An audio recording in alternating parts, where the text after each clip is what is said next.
premier site web qui vous fera découvrir de nouveaux clips, musique et prêches, émissions et actualités musulmanes en exclusivité. Abonnez-vous dès maintenant à nos différentes chaînes de Zigri Plus et retrouvez le meilleur de l'actualité.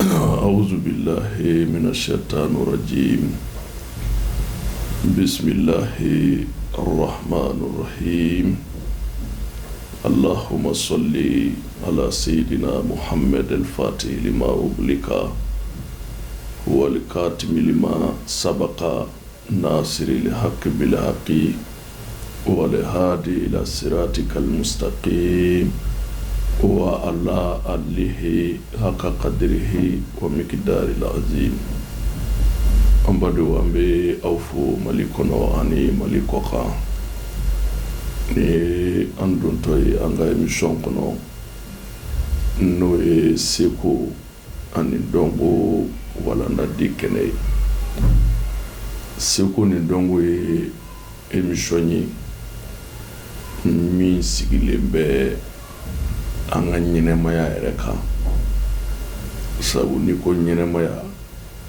nyenemaya tunot seka sorofiu fo magonye feun olu ɲɛdɔnni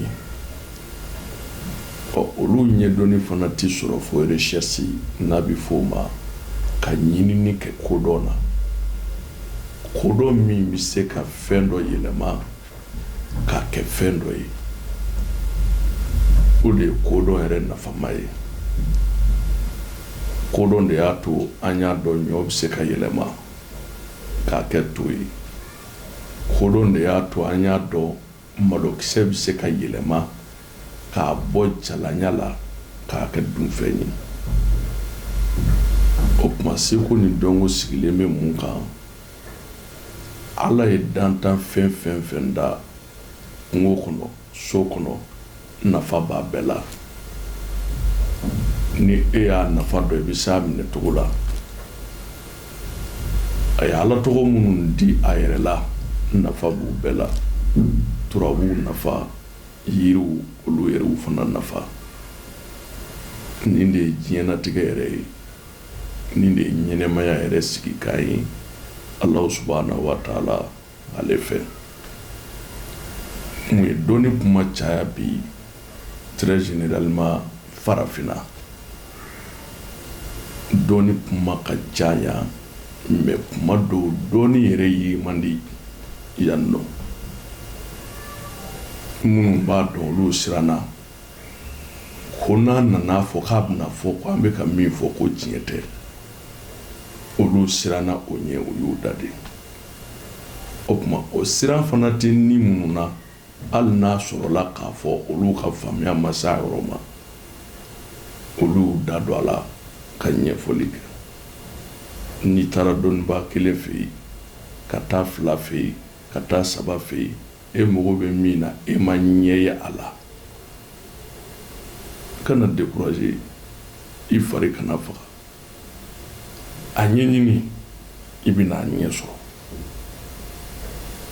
i bɛ ka fɛn kabakoma minnu ye diɲɛ kɔnɔ bi avion filɛ sanfɛ a bɛ ka pan a bɛ ka mɔgɔw ta baton filɛ ji kan a bɛ ka boli nin si ma kɛ tile kelen ko ye o kow ɲɛɲini na mɔgɔ dɔw ni tora a la hali jate daw t'a la ma ala ka faamuya ko ɲuman di o la an bɛ sunkalo an bɛ ale ɲɛkɔrɔ n'i ye sunkalo fɔ ka ban i ye musaka fɔ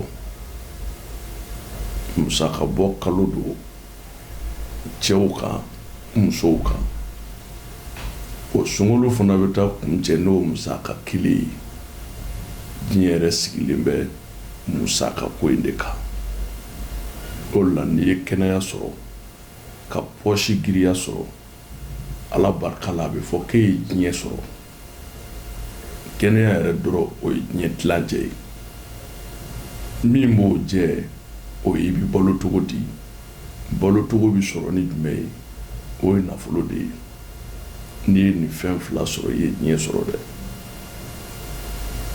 n baden k'a d'i ma bi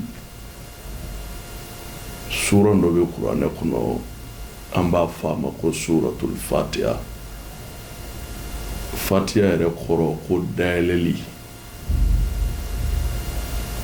I b'i jija ka sunsun bere ɲini k'a lɛsɛ k'a kɛ kalamu ye. Sunsun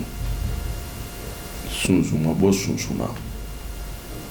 N'i y'a kɛ kalamu ye i bɛna fatiha nasi bɔ n'a ye. I bɛ fatiha ni sɛbɛn siɲɛ 100 ani siɲɛ 11. 11 na mimu fɛn fɛn b'o la n'a bɛ f'o ma ko mimu i b'o bɛɛ dayɛlɛ. I mago bɛ wari hakɛ min na sanni sunkalo cɛ i b'o don a kɔnɔ. I bɛ sɔrɔ ka nasi nin ko. Su 7 i bɛ nasi nin ko, mɛ nasi nin ti ko nɔgɔma yɔrɔ la. Ti ko yɔrɔ la nɔgɔ bɛ yɔrɔ min. I y'a sɛbɛn jate daminɛ n'o ye siɲɛ 100 ni siɲɛ 11 ye. To i k'a wurudi fana o siɲɛ 100 ni siɲɛ 11 ye o adadu kelen na. Dɔgɔkun kelen k'a kan. I ye min don nin kɔnɔ sanni sunkalo cɛ Alahu Taala b'o d'i ma. I b'i ka sunkalo musaka kɛ. O la minnu b'a fɔ ko nafolo baara ko tiɲɛ t'a la. N'i ma fɛn min ɲɛɲini e tɛ se k'o tiɲɛ don nkalon dɔn. Tiɲɛ b'a la. A tiɲɛ n'i y'a ɲɛɲini bɛ n'a ye. E y'a ɲɛɲini yɔrɔ minnu na o yɔrɔ dɔrɔn tɛ se ka k'a da ye o. N m'a fɔ k'a fɔ karisa ko na n bɛ wari yɛlɛma k'a d'i ma dɛ. N kan t'o ma dɛ.